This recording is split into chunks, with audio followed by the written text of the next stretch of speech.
Now that patch 12.12 for Tarkov has been out for a couple weeks, combined with the Twitch Drops event just starting, it makes sense now to have a discussion about the state of the game and what the general consensus is with how this patch feels, plays, and the overall outlook for the game as a whole.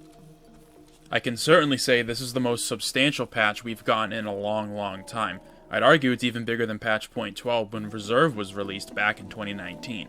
We got a new map, new mechanics, overall huge gameplay changes, new guns, gear, etc. This was a loaded patch, and it makes sense. That last wipe we got at the beginning of this year didn't have a lot. I'm just glad that everything they wanted to get in this patch made it. There weren't any huge additions that got cut due to time constraints. As for additions, I think the most substantial change to the game was VoIP. This single mechanic has unanimously been acclaimed by the whole community to be the single greatest addition to Tarkov, maybe ever. Everybody loves it, and it's been implemented exactly the way it needed to be. It's off by default, so if you don't want to engage with it, and I honestly don't see why you wouldn't want to, you don't have to. But it has brought so much life to raids now. You don't always have to end a confrontation with bullets. Sometimes you can just talk your way out of a situation, especially since at the start, everybody was questing, so no one wants to die. Scabbing has become even more interesting now, since people are way likely to want to cooperate and trade with one another. It just got easier as well, which is wonderful. Now with the addition of Lighthouse, and more specifically the Rogues, cooperation amongst scabs and even some PMCs is at an all-time high. The Rogues being difficult as they are, with the loot they have, has brought a substantial amount of people looking for a fight. And with that, people are willing to work together and split the loot across one another so you can come out victorious. Now, it's not easy. The Rogues cheat. A lot. They shoot through walls, have insane aim and reaction speeds, and they have turrets. It's definitely a little artificially difficult, but because they have a 100% spawn rate on the map, it's forgiven, at least for me. The map itself is certainly interesting. It's way bigger than I think most people were expecting, and that's a good thing.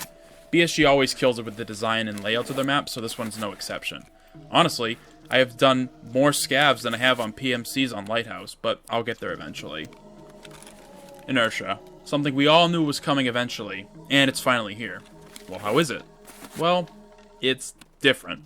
First raid, it was like trying to relearn how to walk all over again. The whole AD stray thing is almost entirely gone. And now with the extra weight that has been added to the character because of inertia, combined with changes to strength and endurance, everything needs to be relearned, which is kind of a good thing. So in all honesty, if you're brand new to the game, you might actually have an easier time with learning it than someone like myself who's been playing it since 2017. There are so many bad habits that you have to just unlearn. I've died so many times trying to AD peek a corner, and you get bopped for it. Everything was already so slow and deliberate before, but now that dial just got turned up to 11, so it's even slower, which is a good thing. In addition to making the game slower, grenades can't just be thrown anymore. You have to pull it out, you gotta pull the pin, and then you get to throw it. And that goes for all grenades, not just flashes or frags. It's a very welcome addition to the game that I think a lot of people are gonna appreciate now. The flea market is another huge change to .12.12. It's insane what they did. They got rid of all tier 5 and tier 6 armors and all the good ammo. You can't sell it on the flea market anymore. There are tons of restrictions now, and it seems like every day they keep dialing it back more and more and more, which honestly is a good thing. The flea market, I use it to progress. I use it to make sure that I get things done, and you know, for the hideout and all that stuff. But when level 5 and 6 armor isn't on the flea anymore, the early and the mid game is going to be longer. It's great.